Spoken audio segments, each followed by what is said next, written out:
बिस्मिल्लाहिर्रहमानिर्रहीम। Hello everyone, अस्सलाम वालेकुम। This is Habib Rahman official. आज हम डिस्कस करेंगे पेनक्रियास, उसके कौन से हार्मोन हैं और जो पेनक्रियास है वो एंडोक्राइन हार्मोन या ग्लैंड कैसा है, तो उसके कौन से हार्मोन हैं और कहाँ पर रिलीज़ होते हैं, उनका फंक्शन क्या है।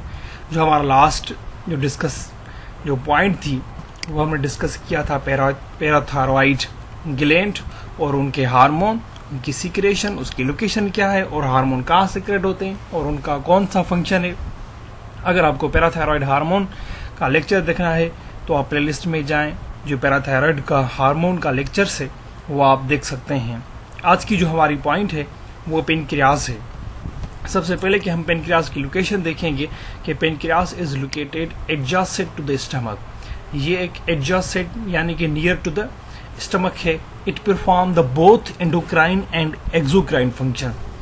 जो पेनक्रियास है मोस्ट ऑफ द जो फंक्शन है वो एक्सोक्राइन परफॉर्म करता है और जो कुछ ही अमाउंट में जो उसके सेल्स होते हैं या कुछ परसेंटेज होती है जो उसके ग्लैंड की, वो एंडोक्राइन काम परफॉर्म करती है या एंडोक्राइन हार्मोन रिलीज करती है। एंडोक्राइन हमने पहले भी डिस्कस किया था कि ग्लैंड जो सीक्रेशन अपनी ब्लड के अंदर करे तो हम उसे एंडोक्राइन कहते हैं। एक्सोक्राइन हम उस सीक्रेशन को कहते हैं कि जब ग्लैंड अपने सीक्रेशन कोई किसी पर्टिकुलर डक्ट या किसी पर्टिकुलर ट्यूब या किसी पर्टिकुलर कैविटी में करे तो हम उसे कहते हैं कि वो एक्सोक्राइन ग्लैंड है। Endocrine cell make up only the 2% weight of the pancreas. Pancreas में जो एंडोक्राइन ग्लैंड्स के जो सेल्स हैं वो बहुत ही कम तादाद में हैं। कितना है? 2% वेट है पेनक्रियास का, वो एंडोक्राइन सेल पर मुश्तमिल है। Rest of the organ is exocrine tissues. जो बाकी जो टिश्यूज हैं यानी कि 98% है वो एक्सोक्राइन काम परफॉर्म करता है। तो मतलब कह सकते हैं कि जो पेनक्रियास है वो मोस्टली एक्सोक्राइन है, not endocrine. Endocrine just 20% weight of the pancreas. That produce the bicarbonate. Exocrine में कौन से काम परफॉर्म करता है? एक तो बाइकार्बोनेट रिलीज करता है and varieties of the digestive enzyme, और जो पेनक्रियास से निकलने वाले डाइजेस्टिव एंजाइम है जो स्मॉल इंटेस्टाइन में जाके फूड को डाइजेस्ट करते हैं वो एक एक्सोक्राइन काम परफॉर्म करते हैं। That carried out a small intestine, उनका जो फंक्शन है या जो बाइकार्बोनेट या जो डाइजेस्टिव एंजाइम प्रोड्यूस हुए कहाँ पर? पेनक्रियास के अंदर। वो कहाँ पर जाएंगे? उसका जो फंक्शन है वो स्मॉल इंटेस्टाइन है वाया अ पेनक्रियाटिक डक्ट। कि जो उसकी डक्ट है वो एक पेनक्रियाटिक डक्ट है यानी कि एक पर्टिकुलर डक्ट है जिसमें अपने एक्सोक्राइन जो ग्लैंड है जो पेनक्रियास है वो अपनी जो सीक्रेशन है एक पर्टिकुलर डक्ट में सीक्रेट करता है, हम उसे कहते हैं pancreatic duct. In 1869 a German medical student named Paul Langerhans described the some unusual cluster of the cell scattered throughout the pancreas। जब 1869 में जो यंग साइंटिस्ट था, जो स्टूडेंट था, उसने ये डिस्क्राइब किया कि जो अनयूजुअल एक क्लस्टर है सेल का, एक झुकटा है सेल का जो निकलता है पेनक्रियास से। These cluster came to be called as isolates of Langerhans. Langerhans जो नाम है वो साइंटिस्ट से लिया गया है। उस सेल की जो आइसोलेट सेल कहते हैं, ये एक झुकटा है, ये एक क्लस्टर है सेल्स का निकलते हैं। उन क्लस्टर या इन सेलों का कौन सा काम है? ये एमसीक्यूज पॉइंट है, या आप नाम याद कर सकते हैं। जो एंडोक्राइन सेल परफॉर्म काम करते हैं, जो एंडोक्राइन जो वेट रखते हैं 20% जो वेट रखते हैं, यही सेल हैं, आइसोलेट सेल्स हैं। Cluster of endocrine cells that secrete the 2 hormone. जो ये क्लस्टर्स हैं सेल का, आइसोलेट सेल का, वो 2 किस्म के हार्मोन सीक्रेट करते हैं। किस चीज में? Directly into the circulatory system. Circulatory system यानी कि ब्लड में सर्कुलेट करते हैं। तो इसी वजह से हम कहते हैं कि ये भी एक एंडोक्राइन वाला काम परफॉर्म करता है। जो ईच सेल है आइसोलेट्स का has a population of alpha cells. उसमें क्या होते हैं? अल्फा सेल की पॉपुलेशन होती है विच सीक्रेट द पेप्टाइड हार्मोन्स। अब हम ये भी कह सकते हैं कि जो पेनक्रियास से जो एंडोक्राइन जो सिस्टम है वहां से पेप्टाइड हार्मोन हैं, यानी कि जो उनकी नेचर होती है वो प्रोटीनियस इन नेचर होती है। हमने पहले ही डिस्कस किया था, दो किस्म के हार्मोन्स होते हैं, एक पेप्टाइड हार्मोन होते हैं, दूसरे लिपिड्स वाले हार्मोन होते हैं।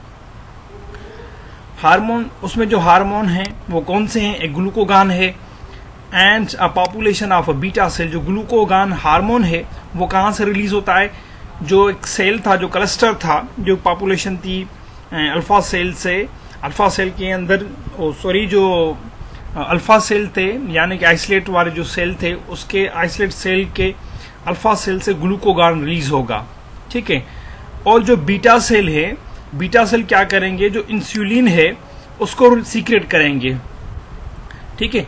अब कह सकते हैं कि peptide glucagon and insulin are both are the peptide hormones release from the pancreas, ठीक है। और पेनक्रियास के कौन से सेल से? आइसोलेट। अल्फा सेल्स कौन से हार्मोन रिलीज करते हैं? ग्लूकोगान। और जो बीटा सेल है वो कौन से हार्मोन रिलीज करते हैं? इंसुलिन, ठीक है स्टूडेंट।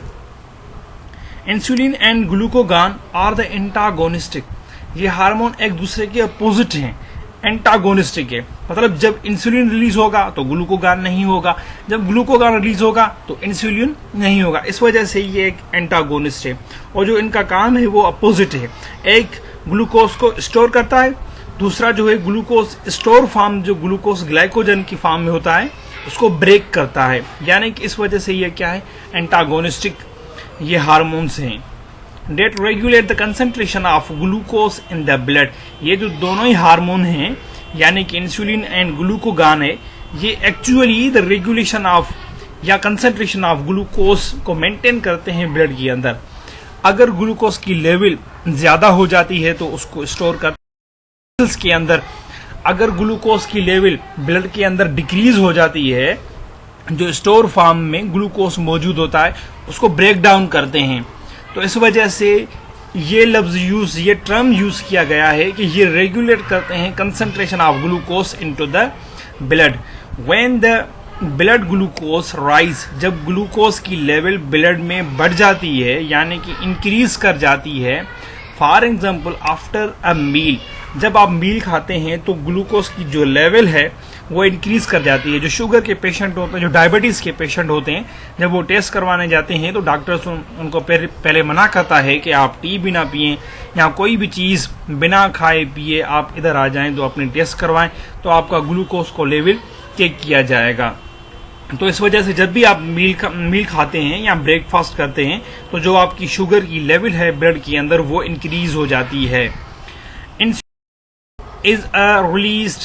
इंसुलिन रिलीज होता है कब? जब शुगर की लेवल आपकी ब्लड के अंदर ज्यादा हो। Insulin cause the most of the cells of the body to take up the glucose and they are either metabolized it for energy और convert it for the fat और the glucagon और storage. Insulin क्या करता है कि जब glucose की level ज्यादा हो जाती है, अगर बॉडी को नीड है एनर्जी की, तो उसको मेटाबोलाइज किया जाता है। क्या किया जाता है? उसको मेटाबोलाइज किया जाता है, उससे एनर्जी ली जाती है। या अगर एनर्जी की रिक्वायरमेंट पूरी हो गई है बॉडी के अंदर, अब बॉडी को नीड नहीं है एनर्जी की, तो क्या करेगा? जो ग्लूकोज हाई लेवल में था बॉडी यानी ब्लड के अंदर, वो कन्वर्ट हो जाएगा, या तो फैट के अंदर कन्वर्ट हो जाएगा या तो वो स्टोर होके एक ग्लाइकोजन की फॉर्म में रखा जाएगा बॉडी के लिवर में। Body liver store the glycogen. By far the most important storage organ for the glycogen is the liver. अगर ये भी एमसीक्यूज आ सकता है कि जो बॉडी का मोस्ट इंपॉर्टेंट जो स्टोरेज ऑर्गन है वो कौन सा है? लिवर है। ठीक है स्टूडेंट, अब हम डिस्कस करते हैं जो इसकी फिगर है कि आप फिगर देख सकते हैं कि ये स्टमक है बॉडी का, यानी जो आपका डाइजेस्टिव सिस्टम है। तो स्टमक के एक साइड में ही आप देख सकते हैं जो ये फिगर है जो शो की गई है, एक लीफ लाइक स्ट्रक्चर है, हम उसे पेनक्रियास कहते हैं। जो पेनक्रियास की एक ये वेजल्स है जो शो कर रही है, जो उसकी सिक्रेशन है वो कलेक्ट करती है, यहाँ सिक्रेट करती है। इसमें आप सेल देख सकते हैं जो मुख्तलिफ किस्म के सेल हैं बॉडी के, वो कौन सा काम परफॉर्म करते हैं और कौन से हार्मोन रिलीज करते हैं। ये डक्ट सेल है, सीक्रेट एक हार्मोन करते हैं। ये एक कार्बोनेट NaHCO3 सॉल्यूशन रिलीज करती है किस चीज़ में, स्मॉल इंटेस्टाइन के अंदर। और जो सीक्रेट करते हैं डाइजेस्टिव एंजाइम, ये वो सेल्स हैं। और जो एंडोक्राइन का जो पोर्शन है वो ये सेल है जिसको हमने आइसोलेट सेल्स कहा था एक्चुअली। और इसकी जो सिक्रेशन है वो ब्लड के अंदर जाती है, यानी कि इस वजह से ही हम उन्हें नाम देते हैं एंडोक्राइन। ये आप देख सकते हैं, ये फिगर है, इसमें बीटा सेल है, उसकी सिक्रेशन इंसुलिन है। और जिसमें अल्फा सेल्स भी हैं ऊपर की तरफ, आप अल्फा सेल देखें और उनकी सिक्रेशन ग्लूकोगान है। ये आप रट लें कि जो अल्फा सेल है उसकी कौन सी सिक्रेशन है और जो बीटा सेल है वो कौन सी सिक्रेशन है, इंसुलिन है। ठीक है, अल्फा सेल से इस तरह से भी आप याद कर सकते हैं कि अल्फाबेट का लेटर है ए और जी, यानी कि जो एक ग्लूकोगान है और इंसुलिन है, आई से जी पहले आता है, तो यानी ए और जी ये फर्स्ट वाले, यानी कि अल्फा से ग्लूकोगान रिलीज होगा। बीटा और जी के बाद कौन सा आएगा, इंसुलिन आएगा। तो इस वजह से भी आप बीटा और इंसुलिन के इस तरह याद कर सकते हैं, यानी कि बाद में बीटा, अल्फा ए के बाद में बीटा, यानी बी देन आफ्टर है अल्फा ए से। और जी के बाद आई होती है, तो इस वजह से भी आप कह सकते हैं कि ए और जी यानी कि B and I the secretion. Delta cells क्या करते हैं, उनकी जो सिक्रेशन होती है वो सोमेटोसिस्टिन हार्मोन होती है। सोमेटोसिस्टिन हार्मोन का एक्चुअली क्या काम होता है, वो क्या करते हैं, जो हार्मोन्स होते हैं उनकी सिक्रेशन को स्टॉप करते हैं। एक्चुअली जो सोमेटोसिस्टिन का जो मोस्ट ऑफ द काम है, वो जो ग्रोथ हार्मोन है, इनहिबिटिंग हार्मोन है, उसको ग्रोथ इनहिबिटिंग हार्मोन के तौर पे ये काम परफॉर्म करता है सोमेटोसिस्टिन। और भी सारे सेल्स हैं जो आप देख सकते हैं, एक्सोक्राइन का जो पेनक्रियाज है उसका सेल्स है, और डक्ट सेल्स हैं, वो सिक्रेट करते हैं पेनक्रियाटिक पॉलीपेप्टाइड्स की। इस तरह से ये एक पिक्चर थी। When the blood glucose level drop, जब ग्लूकोज की लेवल डिक्रीज हो जाती है ब्लड के अंदर, हमने पहले पढ़ा था कि जब ग्लूकोज की लेवल इंक्रीज हो जाती है तो इंसुलिन रिलीज होता है। अब जब ब्लड में ग्लूकोज की लेवल डिक्रीज हो जाती है, यानी कि ड्रॉप हो जाती है, for example after a person skip the breakfast, अगर कोई पर्सन है जो ब्रेकफास्ट नहीं करता जल्दी में, मतलब ऑफिस के लिए या स्कूल के लिए लेट हो रहा है तो वो जल्दी चला जाएगा और स्किप कर रहा है अपना ब्रेकफास्ट, तो क्या होगा, उसके अंदर जो ग्लूकोगान इज रिलीज्ड, जो ग्लैंड है, जो हार्मोन है ग्लूकोगान, वो रिलीज होगा, जो एंटागोनिस्ट था इंसुलिन का। ठीक है, यानी कि अल्फा सेल से जो रिलीज होता है वो glucagon.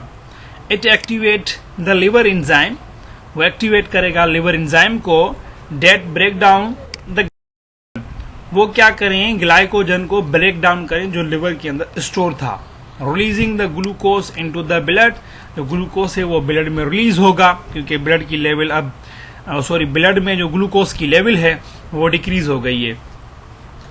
It also promote the lipid break down, उसके बाद जो ग्लूकोज लिपिड में स्टोर हुआ था उसको भी क्या करना है, ब्रेक डाउन करना है। Release the fatty acid that are metabolised, तो क्या करेंगे, जो फैटी एसिड्स हैं वो ब्लड के अंदर रिलीज हो जाएगी और उसकी मेटाबोलाइज्ड हो जाएंगे, यानी कि जो फैट थी।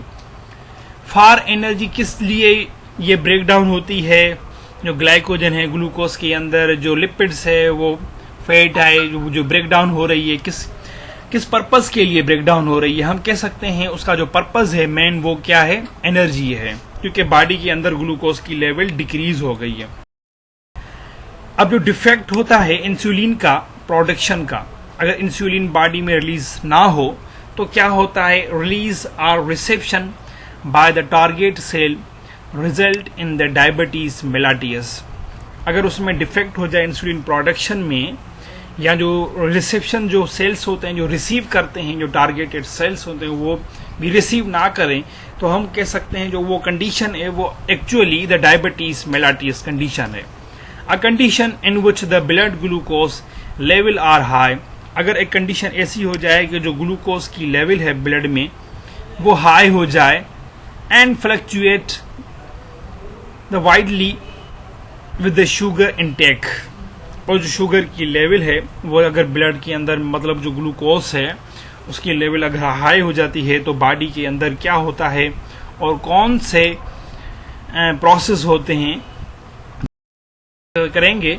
अब ये आप फिगर देख सकते हैं कि हम ये प्रोसेस देखेंगे कि जब ब्लड के अंदर ग्लूकोज की लेवल बढ़ जाती है और डिक्रीज हो जाती है तो क्या होता है।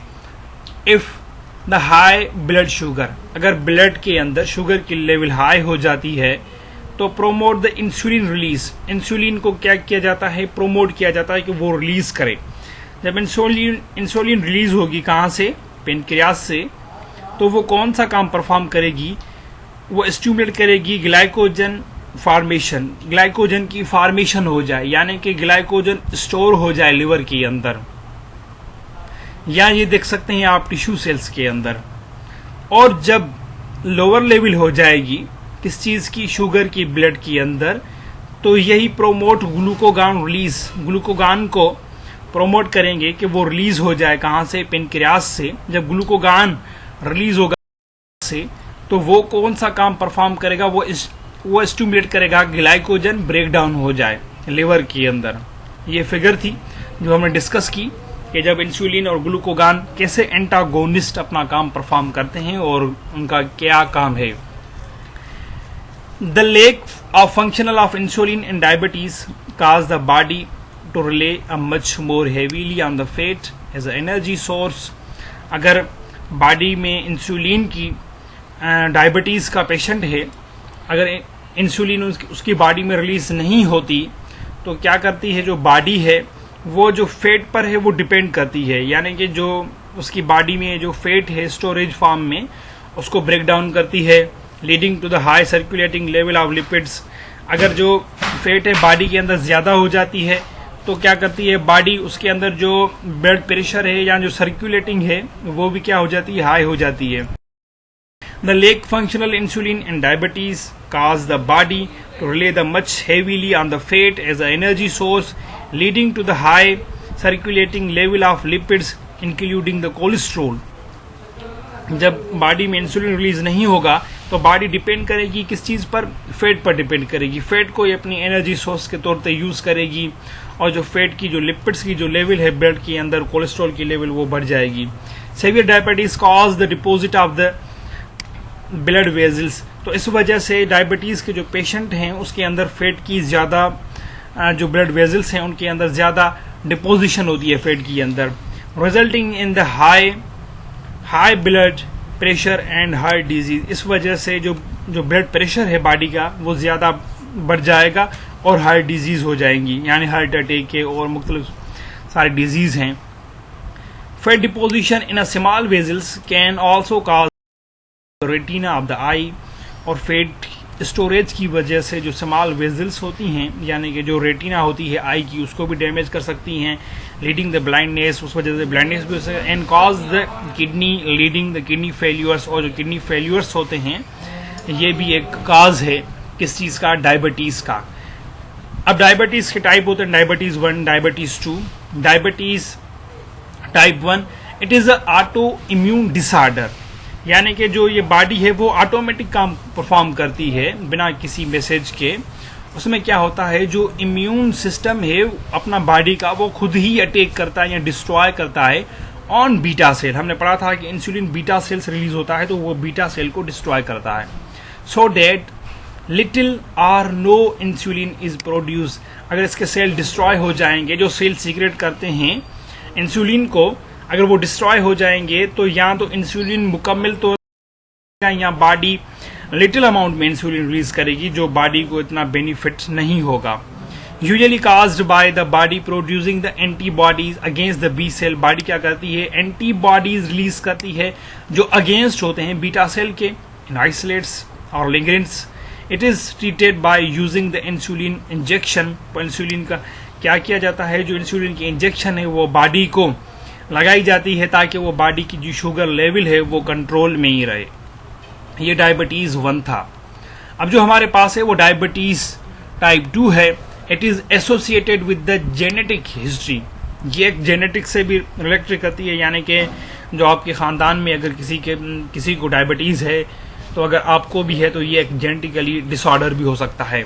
ओबेसिटी, स्ट्रेस, इसमें सुस्ती और स्ट्रेस हो जाता है बॉडी के अंदर, यानी कि कंफ्यूज बंदा रहता है। Lack of exercise and old age, अगर आप एक्सरसाइज नहीं की या जो आपकी एज है वो ओल्ड हो गई है, आप बूढ़े हो गए हो। An type 2 insulin is produced but the body cells target cell do not respond insulin. इसमें क्या होता है कि बॉडी इंसुलिन तो रिलीज करती है, लेकिन जो इंसुलिन को रिसीव करने वाले जो रिसेप्टर्स होते हैं सेल्स के ऊपर, वो इंसुलिन को रिसीव नहीं कर रहे, वो इंसुलिन से अपना हाथ नहीं मिला रहे। मतलब कहने का ये है कि जब वो रिसीव नहीं करेंगे तो बॉडी वो काम परफॉर्म नहीं करेगी।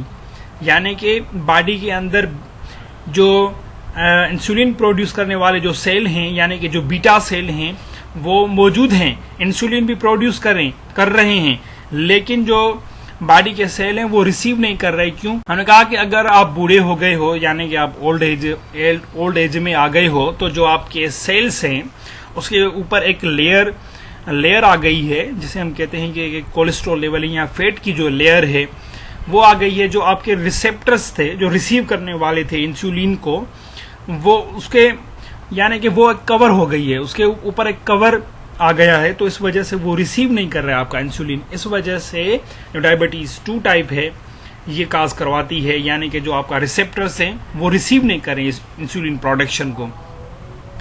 टारगेट से respond to insulin, it can be controlled by adopting the lower carbohydrate diets. इसको कैसे कंट्रोल किया जाए? इसको इस तरह से आप कंट्रोल कर सकते हैं कि जो कार्बोहाइड्रेट लो अमाउंट में है वो आप यूज करें। जितना आप कार्बोहाइड्रेट लो अमाउंट में यूज करेंगे तो आपका जो डायबिटीज 2 का जो काज है या जो आपकी डिजीज है वो कम हो जाएगी, रिड्यूस हो जाएगी। ये था हमारा आज का लेक्चर। आपको अगर पसंद आया है तो लाइक करें, शेयर करें, सब्सक्राइब करें। Thank you everyone. Allah Hafiz.